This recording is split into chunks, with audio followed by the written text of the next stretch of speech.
Stefanie, it was that snow, we were talking about that earlier, but it was the perfect snow. It was like that fluffy snow, that really nice snow. It just looked like a winter wonderland in South Texas. Yeah, and those pictures are wonderful. I can't wait to see what our weather watchers put in the group, because we always have fantastic contributions there. If you're not a part of it, go to Facebook, type in Coastal Bend Weather Watchers, click join. It is a fantastic time in there. But Javi, you've been talking about cold temperatures all morning.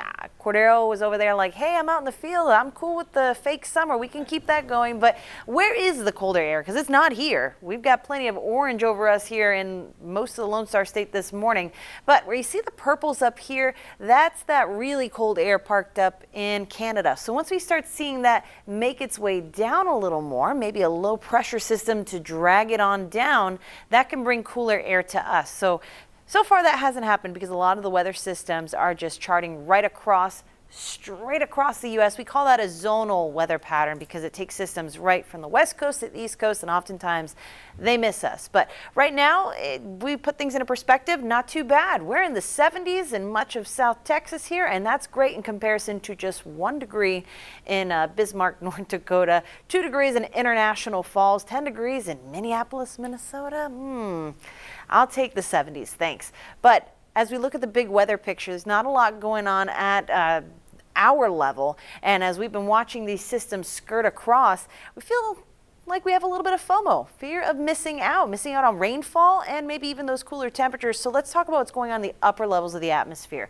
Not a whole lot of change. Where you see these yellows become oranges, notice that straight line across. That's what I was talking about with that zonal weather pattern. So the only influence we have is high pressure over the Gulf of Mexico, which keeps clockwise winds, and on our end, that's south winds here over South Texas, so it keeps things warm for us. But some changes are on the way as those systems skirt by. It looks like a deeper one will be out west here as we begin next week, and it'll be here, it looks like, early Wednesday morning in the form of a cold front to drop our temperatures down. So enjoy these mornings near 70 degrees. That's where we're starting out. A couple of upper 60s, but most of us at 70 or in those lower 70s to start things out. We've had some fog in the area, but not as dense as we've seen in previous mornings.